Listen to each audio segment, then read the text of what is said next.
저는 목사가 아니고요. 제가 아직 축도를 다 못 외웠어요.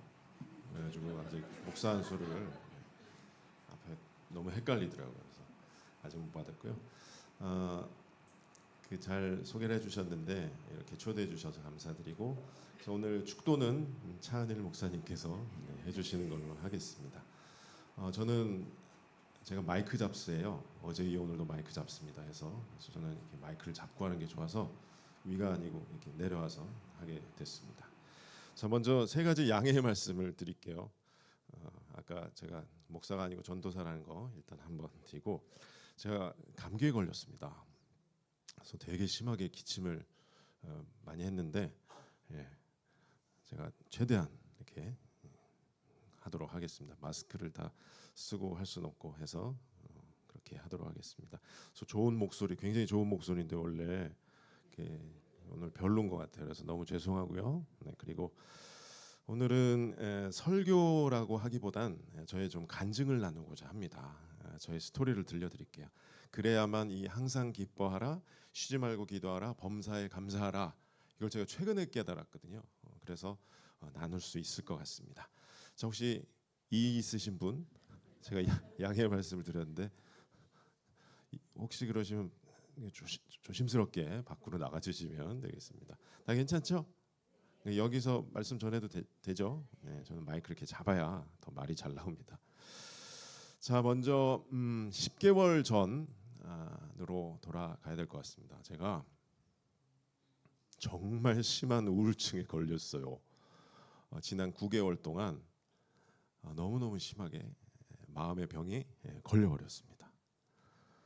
12월부터 좀 조짐이 보였고요. 그런데 작년에 제가 12월에 공연을 너무 많이 했어요. 여기저기 학교 찾아가는 콘서트도 많이 했고 약간 번아웃이 됐어요. 힘이 좀 빠졌는데 또 큰 행사를 했어요. 저희 교수님의 데뷔 50주년 기념 공연을 이제 예술의 전당에서 하게 됐고, 또 끝나자마자 아티스트 게더링이라고요. 여러분 잘 아시는 송정미 우리 사모님이 저희 회장님이시고 또 안민 장로님이 함께 공동 대표신데 꽤 큰 행사인데 이제 좀 쉬었어야 되는데 계속 일을 감당하다 보니까 제가 좀 이렇게 힘들어졌어요. 게다가 나라가 조금 어수선했잖아요. 그러니까 이제 공연하는 사람 입장에선 일이 다 끊겼어요. 제가 강의나 교육청 쪽에서 했던 강연 콘서트라든가 뭐 그런 것들이 다 그냥 취소가 돼서 수입이 그냥 또 굉장히 영적으로 변하기 시작하는 거예요. 제 통장에 한번 9원 정도 찍힌 적이 있어요. 9원. 그래서 제가 그날 페이스북에 올렸어요. 구원 받았다고. 하나님 너무 감사하다고. 예술인의 삶이 그렇습니다. 겉보기는 되게 화려하고 그런데 그렇지 않아요. 이게 보릿고개라는 게 있어요. 10, 11, 12는 너무 바쁜데 1, 2, 3은 거의 뭐가 없어요. 게다가 이제 전 세계적으로 경제가 좋지 않기 때문에 그런 어려움을 갖게 되다 보니까 제가 코로나 때 이상으로 힘들었어요. 그때보다 한 7배는 힘들었던 것 같아요. 그래서 2024년 연말부터 제가 번아웃이 되었고 힘들었습니다. 그러니까 우울증 걸리면 특징이 있죠. 되게 무기력해지는 거예요. 제가 아무것도 하고 싶지가 않은 거예요. 맞아요? 이렇게 공감을 많이 하실 거예요. 그래서 거의 누워서 보냈어요. 소파에 그냥 딱 달라붙어서. 제일 힘든 사람이 누굴까요? 제 아내예요. 이걸 지켜보고 있는 아내. 얼마나 힘들었을까. 지금 생각해도 너무 미안해요. 이게 하루 이틀 사흘 막 지나다 보니까 제가 막 바보가 된 느낌이에요. 이게 뇌를 안 쓰니까. 제가 되게 머리가 잘 돌아갔거든요. 근데 아무것도 안 하고 그냥 먹을 때 되면 밥. 근데 밥맛도 없었어요. 그때는 모래알 씹는 거 같고 마음이 우울하니까. 24시간 중에 단 1분도 기쁘지가 않으니까. 그게 정말 힘든 게 우울증이에요. 기도가 안 나오는 병. 그때 자꾸 뭐 기도원을 가라는 둥, 네가 믿음이 없어서 그렇다는 둥 말씀을 보라는 둥 전혀 안 들어와요. 전도사인 저한테도 전혀 그것은 나한테 들어오지가 않아요. 너무 힘들었어요. 어느 순간 저희 아버님이 이제 연로하셔서 약간 초기 치매가 생기게 되셨는데 제가 그 모습인 걸 발견하게 됐어요. 제가 아버지랑 똑같더라고요. 그래서 4월쯤에 제 차를 중고차 시장에 이렇게 팔았는데 그걸 못 하더라고요. 제가 그거 별거 아니잖아요. 그렇게 힘든 일 아니잖아요. 전화해서 뭐 이렇게 해서. 근데 그걸 못 하겠더라고요. 제가. 그러면서 그때부터 제가 전화를 아무도 안 받았어요. 카톡 전혀 확인 안 했어요. 저희 교수님, 스승님들 카톡 전화도 안 받았어요. 스승님이 카톡을 스승의 날에도 보내셨더라고요. 제가 보내야 되는데 너무 걱정되셨던 거예요. 5월 달이잖아요. 벌써 12, 1, 2, 3, 4 제가 움직이질 않으니까 저희 선생님들이 난리가 났어요. 유정현이가 어떻게 된 거냐. 그렇게 열심히 활동하는 애가 갑자기 잠적을 해버리니까 너무너무 힘들었어요. 이게 막 길어지니까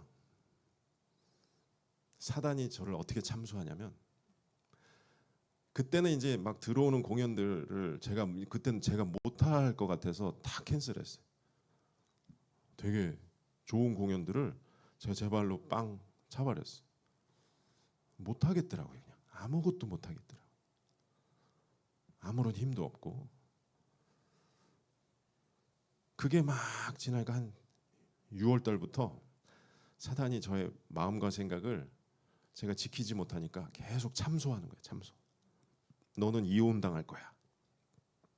너가 돈벌이도 안 하고 있으니까 넌 이혼당할 거야. 그리고 저를 계속 괴롭힌 게 뭐냐면 제가 노숙자가 될 것 같다는 생각이 사로잡혔어요. 그냥 생각이 아니라 노숙자가 될 것 같은 거예요.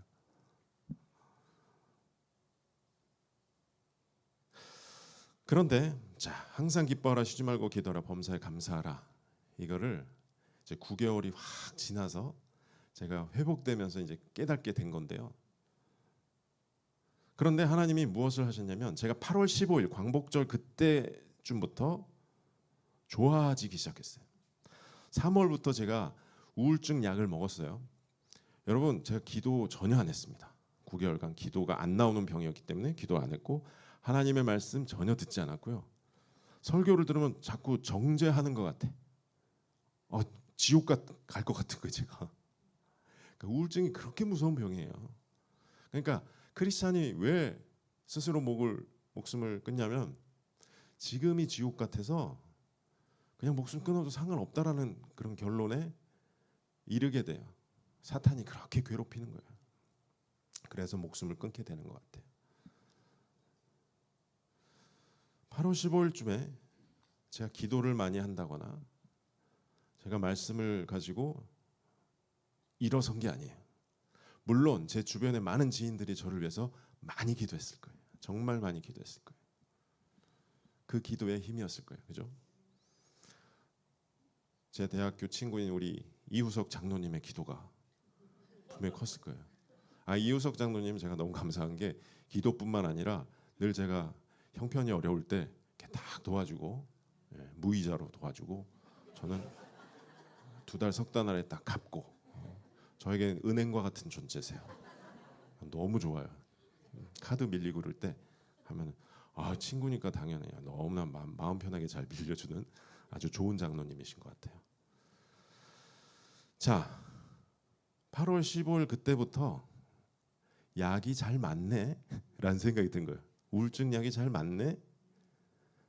그러면서 이제 제가 정신을 차려 보니까 처음에는 뭐가 제일 문제였냐면 재정에 대한 압박이 있었어요. 9개월 동안 돈을 안 받았으니까. 물론 제 아내가 다 저를 먹여 살렸죠. 그리고 두 번째, 우리 치매이신 아버님, 이제 4년 차시거든요. 제가 우리 아버님을 너무 못 모시는 것 같다는 그 죄책감이 너무 심했어요. 장인 장모님은 정말 상위 1% 안에 들 정도로 너무 잘 이렇게 마지막까지 잘 해드렸어요. 딸 셋이거든요. 저희 처가댁이 딸 셋이 다 기획자들이세요. 그래서 기획력이 장난 아니에요. 너무너무 뭐 이런 거 시간표도 잘 짜고 당번도 너무너무 아주 신속하게 뭐 문제가 있으면 우리 조카는 또 서치의 여왕이에요. 뭐가 문제가 있으면 빨리 찾아서 카톡에 올리면 이제 다 공유하고. 그래서 아버님과 장인어르신 너무나 정말 책으로 나왔어요. 너무 잘 모셔가지고 그거에 비교가 되는 거예요. 저희 아버지는 그렇게 못하는 거예요. 제가 하필이면 또 제가 이렇게 망가져 있는 상태에서 아버님이 그러니까 너무 죄책감이 심했어요. 너무 죽고 싶었어요. 요즘 되게 회개 많이 하거든요. 제가 밤마다 기도는 한 게 있어요. 무슨 기도했냐면 하나님 좀 빨리 데려가 달라는 기도만 했어요. 제가 이게 자살할 용기는 없더라고요. 뛰어내리려고 이 무거운 사람이 뛰어내리면 더 아플 거 아니에요. 중력에 의해서. 그지 않아요? 엄두가 안 나더라고요. 저는. 그러니까 기도를 했더니 하나님 저 좀 제발 심정지로 가게 해주세요. 심정지. 그 기도를 너무 많이 했어요. 지금 엄청 회개하고 있어요. 하나님 얼마나 마음이 아프셨을까. 그랬다니까요. 근데 계속 저는 이제 노숙자 여기에 노숙자라는 게 막 될 것 같으니까 아무것도 못 하겠는 거예요. 그리고 제가 관계를 다 끊었잖아요. 전화도 안 받았죠. 카톡도 전혀 안 했어요. 제가 제 전화번호부에 7,200개의 카톡 친구가 있어요. 어마어마하죠. 별로 안 놀라시는 거 보면 한 10,000명 정도 되시나 보네. 근데 다 소통을 안 했어요, 제가.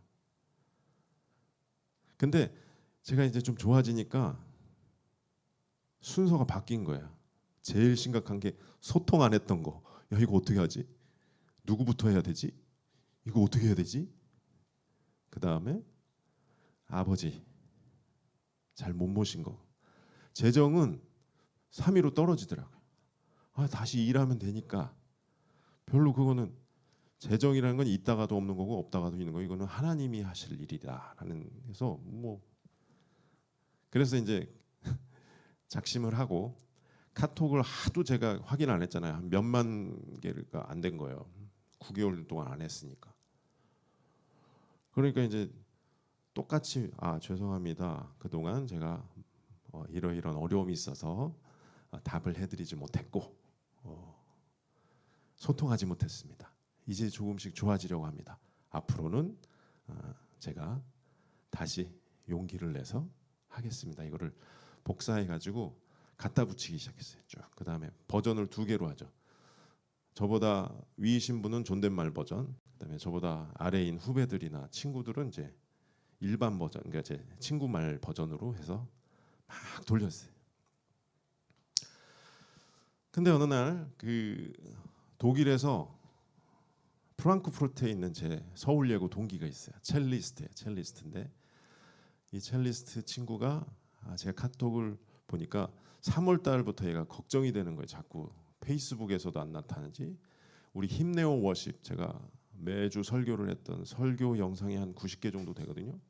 그거를 보고 되게 은혜를 받았다. 그런데 왜 안 올라오냐 했는데 그거를 3월 달에 올린 걸 이제 8월에 제가 확인한 거예요. 그날. 그래서 이러이러해서 미안하다 했더니 답이 왔어요. 내가 너의 힘내어 워십을 위해서 아직도 기도하고 있다. 힘내라. 함께 기도하자.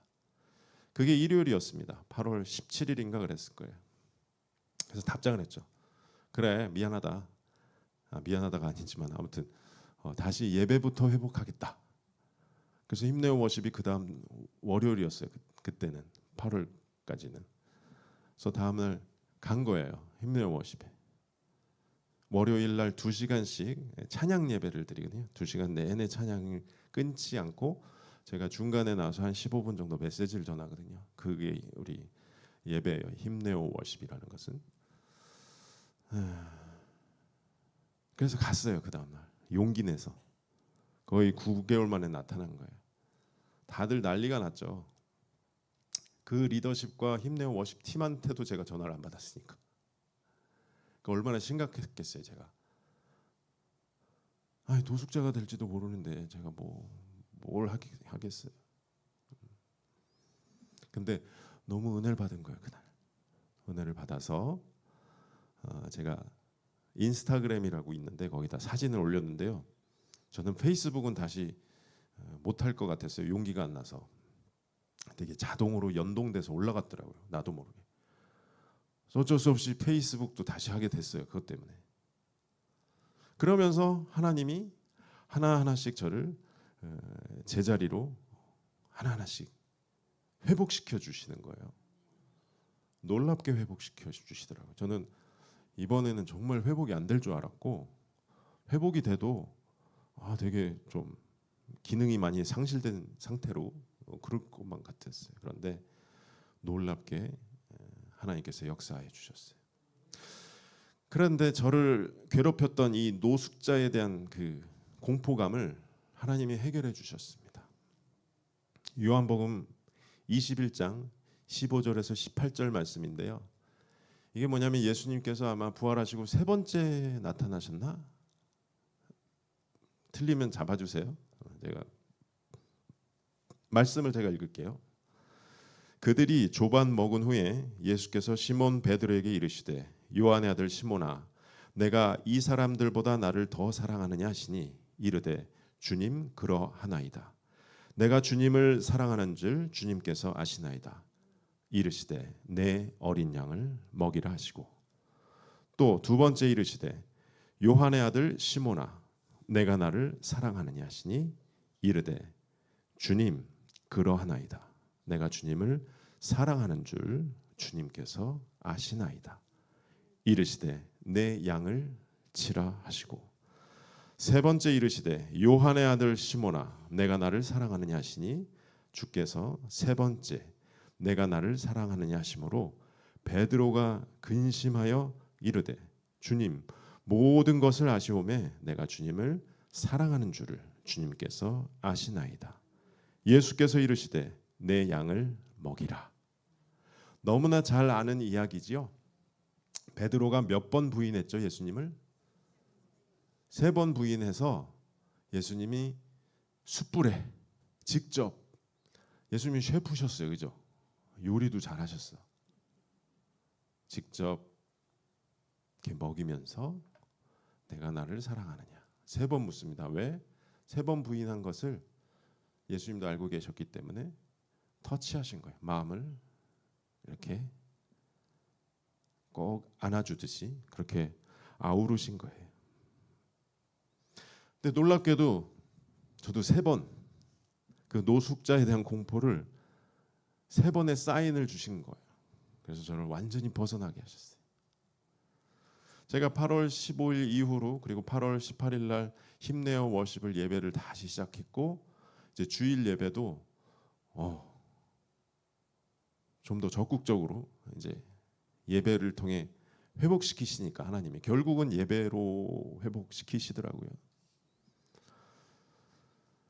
그때쯤에 제가 결심을 한 게 있어요. 제가 이제 앞으로 목사 안수를 받게 되겠죠. 이제 축도를 외우게 되면 그러면은 이제 저는 그런 목사가 되고 싶은 거예요. 저는 성경은 당연히 많이 봐야 되겠죠. 당연히 말씀을 전하는 사람이니까. 기도도 그건 기본인데 제가 정말 많이 하고 싶은 거는 뭐냐면 문학책, 소설책을 많이 읽고 싶은 거예요. 지금 너무 시간이 제한돼 있잖아요. 근데 책을 통해서 수많은 사람을 만나면서 특히 소설을 보면서 그 인물들을 중보하면서 읽으려고 하고 있어요. 그래야 공감된 하나님의 메시지를 전할 수 있기 때문에 그렇습니다. 요즘 청년들이 왜 교회를 다 떠났을까요? 공감이 하나도 안 돼요. 너무 어려운 얘기만 하는 것 같아. 수많은 명설교가 유튜브에 다 나오고 있고요. 이제 그걸 보지 않은 거예요. 행함이 있는지 아닌지. 여러분 AI가 챗 GPT 같은 데 있잖아요. 요한복음 21장 15에서 18절 딱 놓고 40분짜리 설교 한번 만들어줘. 기가 막히게 나와요. 기가 막히게 나와요.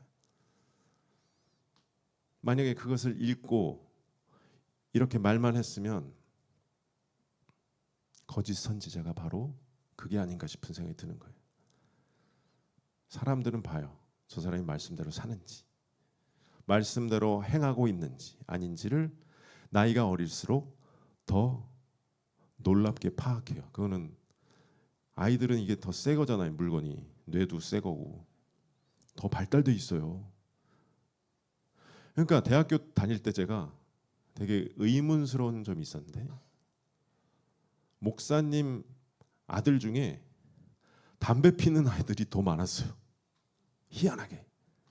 나중에는 다 돌아왔어요. 잘. 왜 그럴까요? 아빠가 설교하는 그 모습하고 평소 모습하고 틀려. 아이들은 쇼크를 받습니다. 굉장히 심각한 거예요. 성도님들이 아버지를 막 이렇게 하고 있는데 엄마는 힘들어하고 있고 자기가 봤을 때 뭔가 저 주일날 아버지가 말은 그렇게 하셨는데 거짓말하지 말라고 그러는데 왜 나한테 거짓말하지? 물론 착한 거짓말이었겠지만 아이들은 그거 모르잖아요. 착한 거짓말인지 진짜 거짓말인지. 그래서 희한하게 목사님 아들 중에 담배 피는 너 목사님 아들이었어? 그런 사람이 많았어요. 그렇죠. 우리 장로님. 여기 증인이 있습니다. 증인. 야, 증인이 있으니까 이게 좋네요.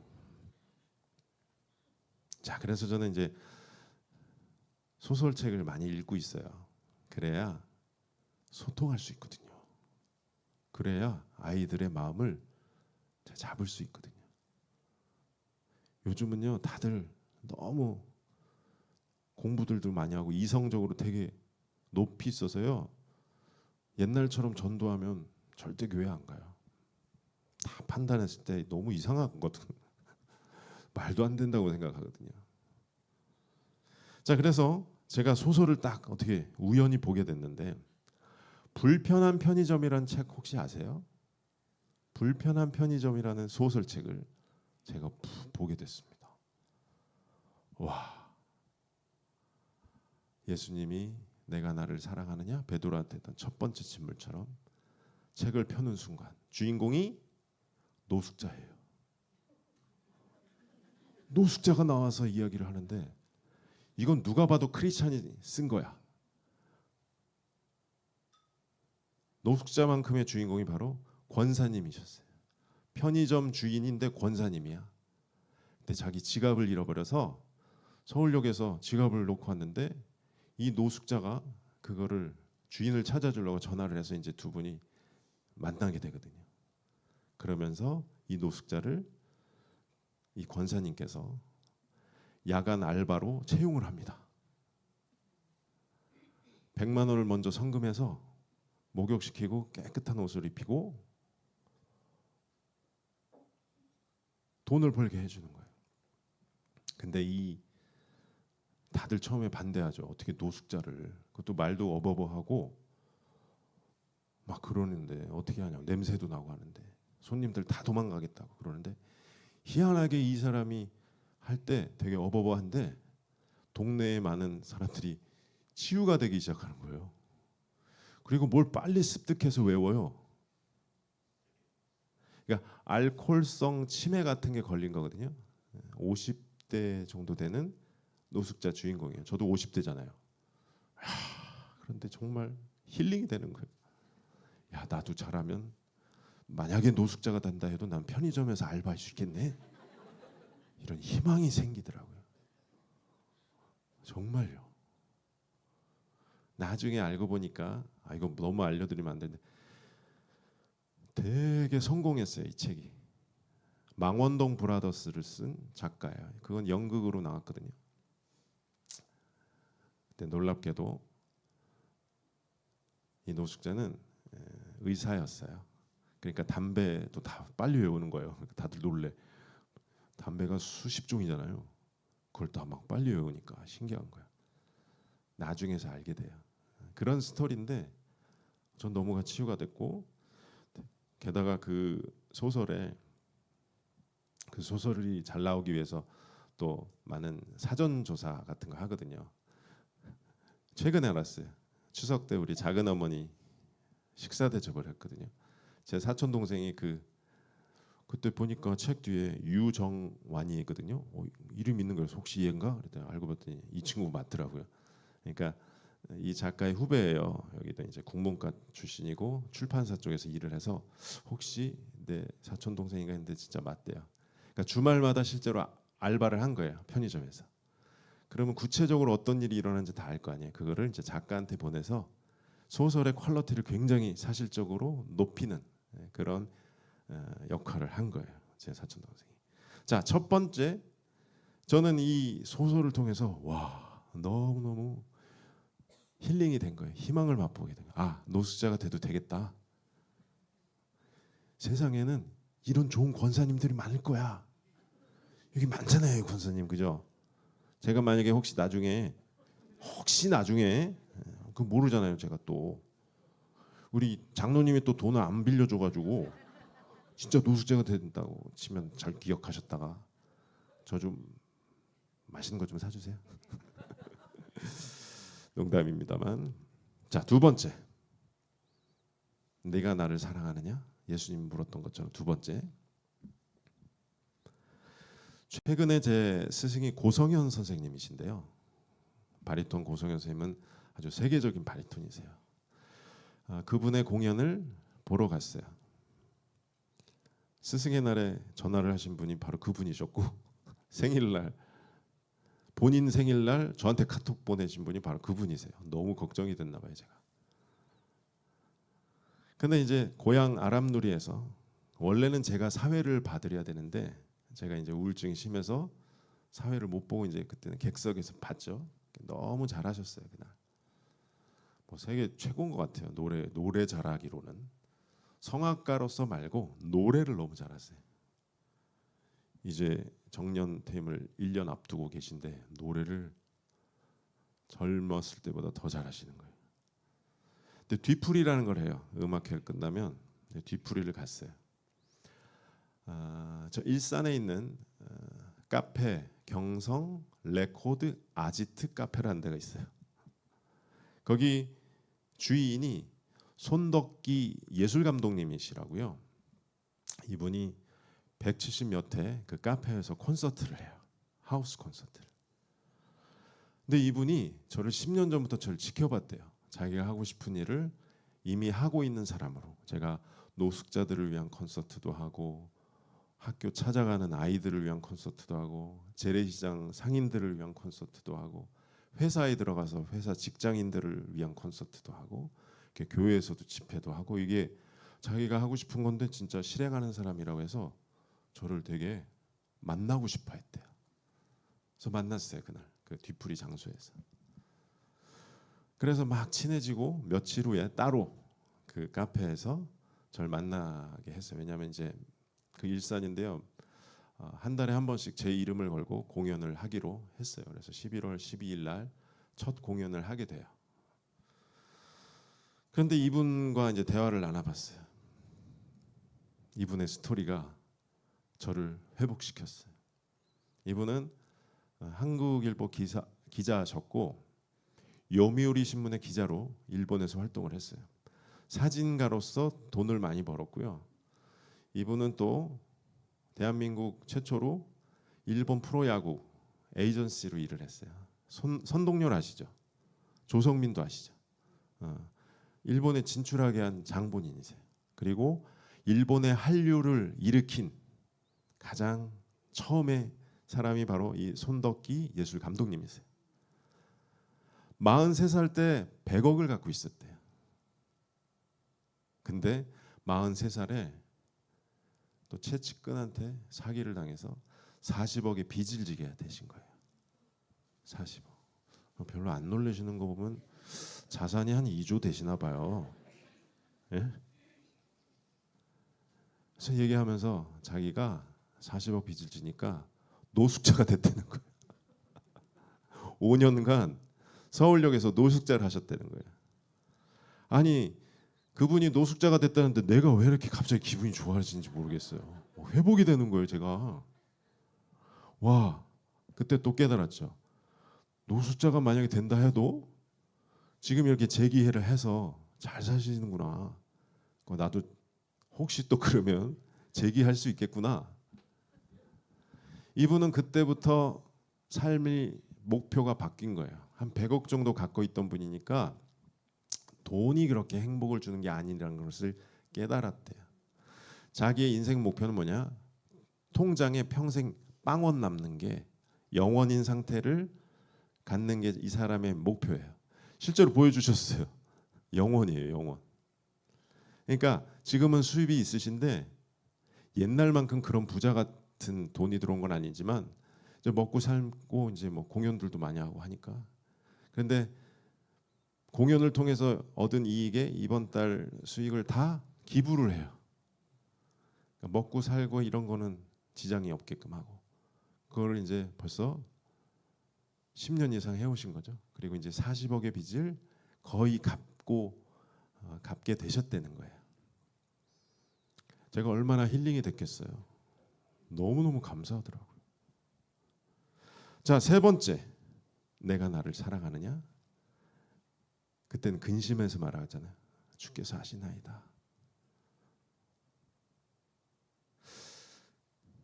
제가 코로나 때 되게 저를 힘들게 했던 사람이 있는데 제가 예전에 아주 잘 케어를 해서 자살을 하려고 했던 사람을 잘 제가 케어를 해서 정상적인 삶으로 참 되돌려가지고 저한테는 되게 좋은 간증거리인 형제가 있는데 이 형제가 코로나 때 고속버스 터미널에서 전화가 온 거예요. 노숙자가 된 거예요. 그래서 맨날 배고파요. 10,000원만 보내주세요. 그럼 10,000원을 보냈죠. 또 형 한 번만요. 또 10,000원. 그 한 20차례 보냈어요. 코로나 때. 근데 저도 돈이 없잖아요. 코로나 때 일을 못했으니까. 근데 그게 저한테 너무 타격이 심했어요. 제가 잘 케어해서 정상적인 삶을 살았던 사람이 노숙자가 돼서 연락이 오니 얼마나 제가 힘들었겠어요. 자, 이제 역전된 거예요. 이분이 계속 저한테 전화를 했던 거야. 이 9개월의 기간 동안 부재중 전화가 카톡에 5-6개가 되는 거야. 그때 이제 제가 8월 한창 지나서 켜봤을 거 아니에요. 또 돈 달라는 줄 알고 딱 이러는데 그게 아니라 저를 위해 기도하고 있고 하나님이 당신과 함께 하십니다. 이런 사진 혼자가 아니십니다. 이런 메시지를 이분이 저한테 보내신 거예요. 제가 얼마나 힐링이 됐겠어요. 자, 이렇게 저는 회복이 됐어요. 자, 오늘의 본문 말씀 데살로니가전서 5장 14에서 18절이죠. 항상 기뻐하라, 쉬지 말고 기도하라, 범사에 감사하라. 저는 이게 제 중학교 때부터 의문이었어요. 이게 가능할까? 이게 진짜 가능할까? 이거 너무 그러니까 하나님 말씀은 1.1획도 틀린 게 없다면서 좀 그런 고민을 했어요. 중학교 때. 전도사가 되고 이제 목사가 되려고 하는 사람은 좀 다르죠. 그죠? 어렸을 때부터 고민하는 게. 기도원 가서 이제 막 금식하면 내 친구들은 막 들어오면 막 나이키 신발 달라고 구하고 막 그러는데 저는 막 하나님 항상 기뻐하라, 쉬지 말고 기도. 범사에 감사라. 이게 도대체 뭐예요? 막 이런 기도를 했어요. 저는.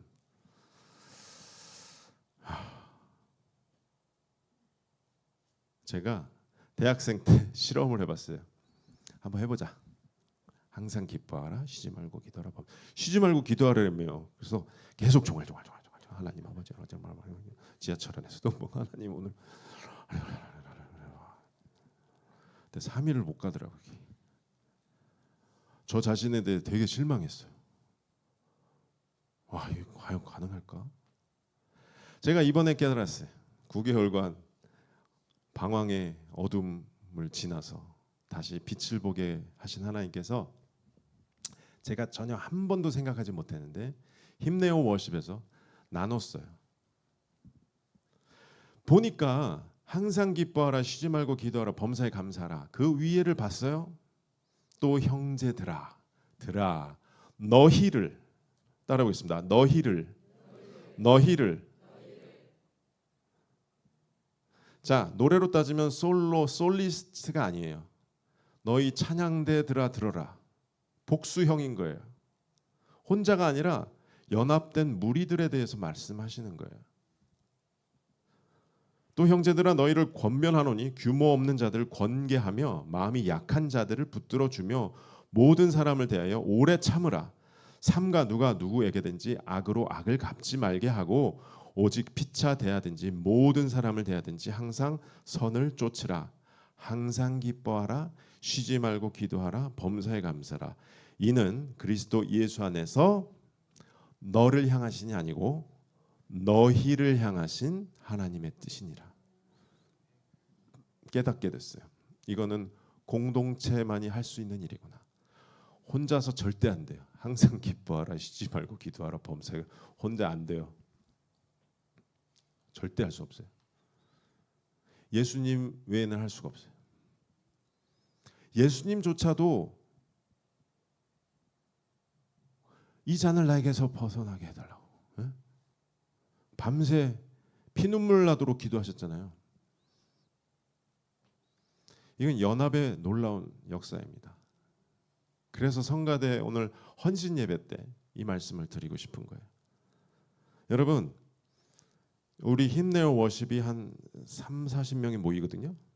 성가대 지금 몇 명이세요? 보통 찬양대 4, 50명? 30명? 와, 30명. 30명 전원이 우울증 걸릴 일이 있을까요? 없을까요? 29명이 걸렸는데 한 명만 좋을 수 있는 그런 가능성은 있어요. 절대 전체가 그렇게 다 되지 않아요. 한 가족도 그래요. 제가 힘들 때 우리 엄마는 영적으로 너무 좋을 때가 있고 그래서 저를 이끌어 주시기도 하고 그 반대일 경우도 있어요. 제가 좋을 때 어머니를 케어하기도 하고 제 여동생을 그렇게. 그러니까 이 공동체의 관점으로 봤을 땐 항상 기뻐할 수 있는 거예요. 성가대원 25명이 힘들어. 5명만 기뻐하고 있어도 위에서 보셨을 때 이 찬양은 기쁨이 있는 찬양대구나라고 말씀하신 거예요. 의인 한 사람을 찾는다고 하잖아요. 그렇지 않아요? 여기 단 한 명만이라도 하나님 앞에 선하게 있다라면 선하게 보는 거예요. 그 한 사람 때문에.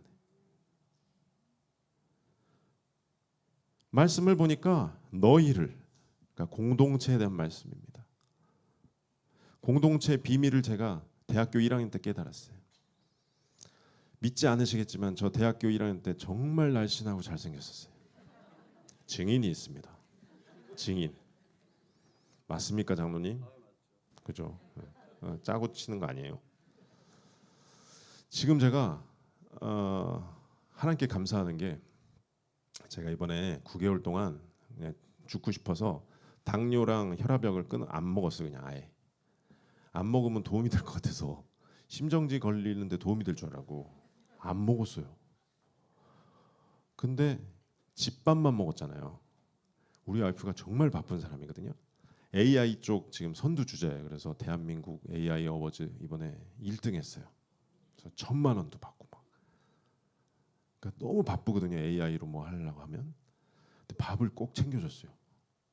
외식하지 말라 말씀 나오잖아요. 그 외식을 안 했어요. 집밥을 먹었더니 12kg가 빠진 거예요. 12kg 빠졌는데 102kg예요. 그 114였던 거예요. 그러니까. 그래서 제가 이게 상태가 좋아지니까 걱정되는 거예요. 나 의사한테 이제 큰일 났다. 그래서 제가 가는 병원에 가가지고 재봤더니 놀라워하는 거야. 왜 이렇게 좋아졌니? 당 수치도 거의 정상됐고 당화혈색소가 7.4인가 그래서 이제 6.1로 떨어졌어요. 혈압이 정상이 됐어요. 와, 너무 감사하더라고요. 그래가지고 무슨 얘기하지? 아무튼 대학교 1학년 때 대학을 입학을 했어요. 제가 여의도 살 때였어요. 여의도 시범 아파트 살 때인데 한양 수영장이라고 있어요. 이제 대학도 들어갔겠다. 수영장을 이제 등록을 했어요. 가면 이제 25m 풀이에요. 큰 수영장은 아니죠. 근데 저는 이제 막 자유형으로 한번 딱 하고 가면, 근데 옆에 매일 아주머니들 부대가 있어요.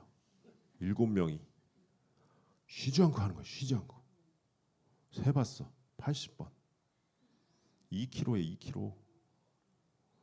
네, 넋을 놓고 봅니다. 제가 그때 대학교 1학년이면 몇 살이죠? 20살이죠. 장로님, 우리가 이렇게 늙었습니다. 20살 때. 제가 자존심 상하는 거예요. 야, 난 뭐지? 한 번 이렇게 하고 있는데, 그래서 열심히 수영을 배웠어요. 단독으로.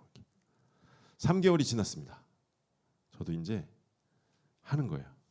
근데 놀랍게도요. 매일 700m까지는 내가 뭐 하는 짓이지 이거? 음파하면서 한 번, 두 번, 그래서 내가 이거 하는 동안 영어 단어를 외우는 게 더 나을 텐데 막 이러면서. 근데 700이 넘어가면요 성령이 임합니다. 물과 내가 하나가 되는 거예요. 내가 물인지 물이 나인지 모르게 돼요. 왜냐? 700까지 하면서 힘이 빠지는 거야. 내 힘이 쫙 빠지는 거야. 지금 물을 타는 거예요. 나머지 300이 너무 재밌는 거예요. 그래서 또 가. 그 다음 날. 근데 또 똑같아. 700까지는 또 힘들어. 700이 넘어가는 순간 2km도 할 수 있는데 학교를 가야 되니까 나오는데요. 근데 저는 1km 했는데 이 아주머니들은, 우리 어머님들은 2km를 왜 가능했을까요? 무슨 차이가 있을까요? 첫째, 수영복이 달라요. 둘째, 또 뭐가 있을까? 네? 저는 혼자 했잖아요. 여기는 공동체, 단체로 떼거지로 하신 거잖아요.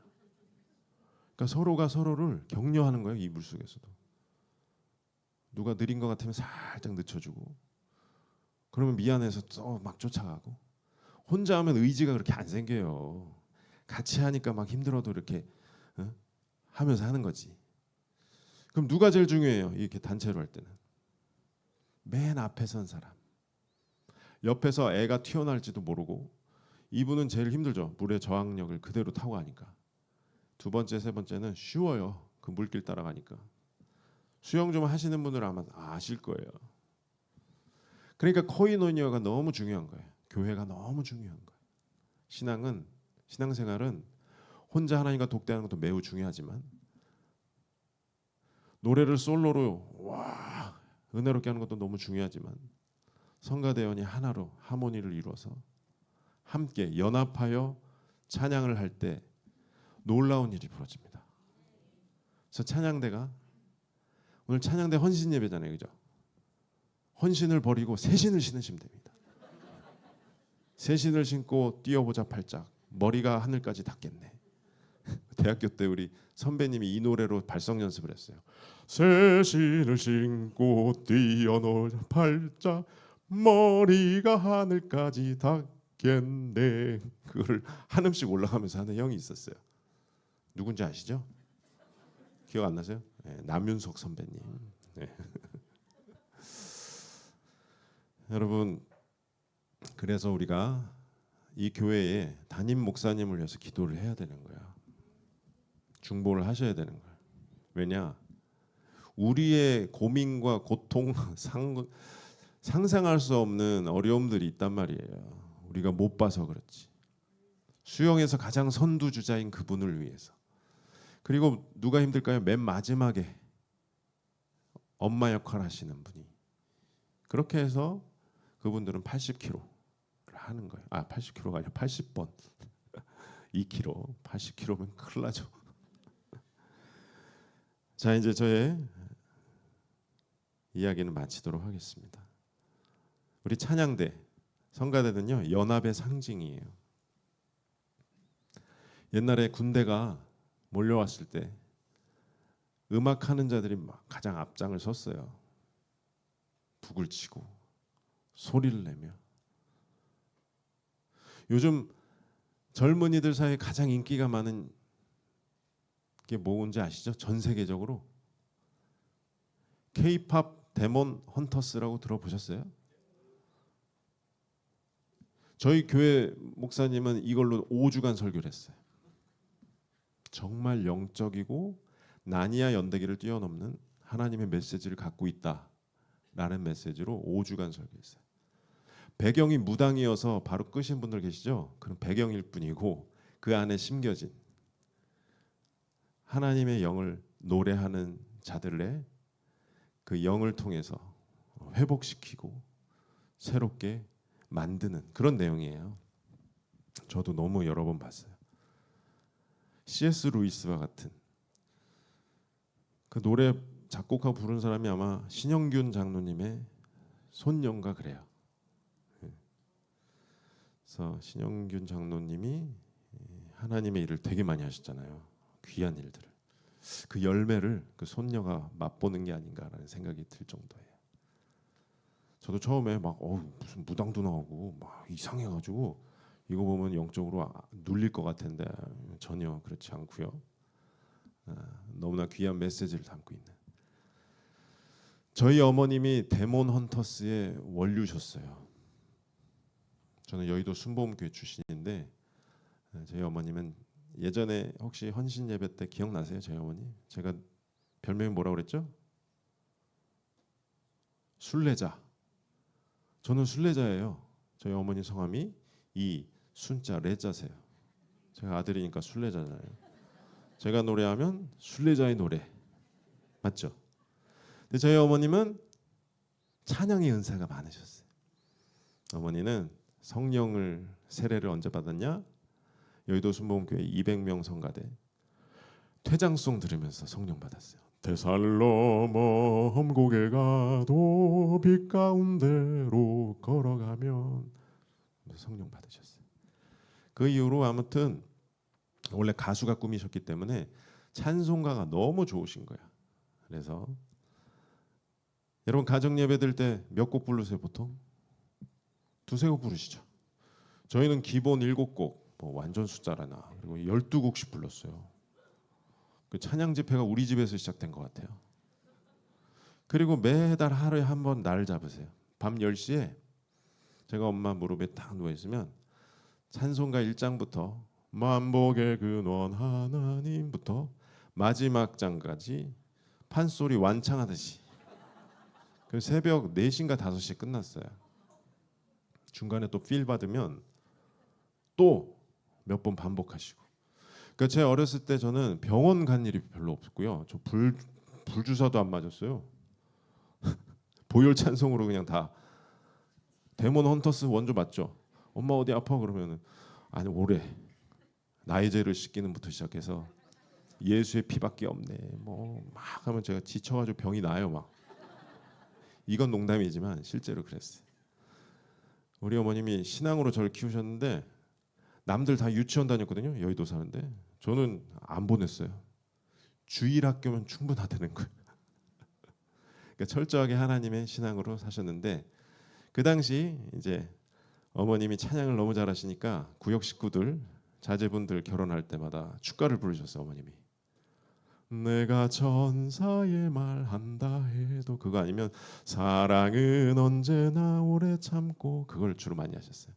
자 그런데 밤새워서 찬송했던 어머니의 그걸 언제 사용하셨느냐? 장례식장에서. 그때가 80년대니까 돌아가신 분이 고인이 되신 분이 크리스찬이에요. 대부분 친척들은 교회 안 다니셨어요.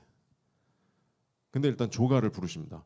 하늘 가는 밝은 길이 내 앞에 있으니 막 다 울어요. 교회 안 다니시는 분도 뭔지 모르겠지만 울어. 근데 마음의 터치를 한번 받고 그 다음에 장지로 가는 버스 안에서 저희 어머니 이제 데몬 헌터스의 원조이시자 마이크 잡스의 원조세요. 이제 고속도로로 진입하면서 마이크를 잡아요. 앞에 딱 나와서 그 다음부터 이제 장래에 관한 찬송을 하는 거예요. 며칠 후 요단강 건너가 만나리. 그 다음에 많잖아요. 그리고 위로의 찬송을 불러요. 주 날개밑 내가 편안히 쉬네. 오 신실하신 주 내 아버지여. 저장 밑꽃 위에 있을 쫙 하면 전도의 황금어장. 그때 교회를 다니기 시작한 문화사역자셨어요. 저희 어머니. 저희 어머님은 기도는 오래 못하셨어요. 찬송은 와 제가 지칠 정도로.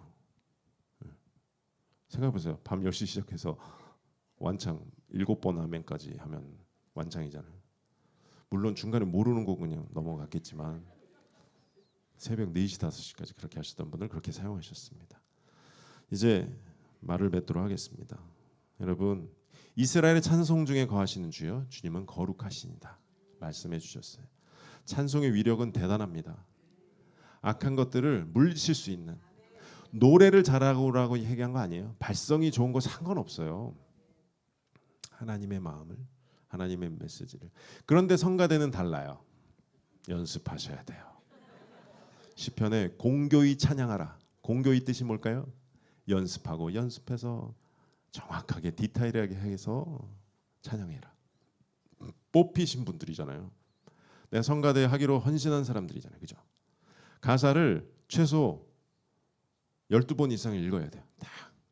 그게 나한테 들어와야 음정에 실려서 우리 성도들의 마음을 팍팍 할 수 있습니다. 가사가 뭔지 모르고 음정 안 틀리려고 하다 보면 우리도 이상해요. 아, 저기 좀 잘 못하네. 압도하셔야 되는 거예요.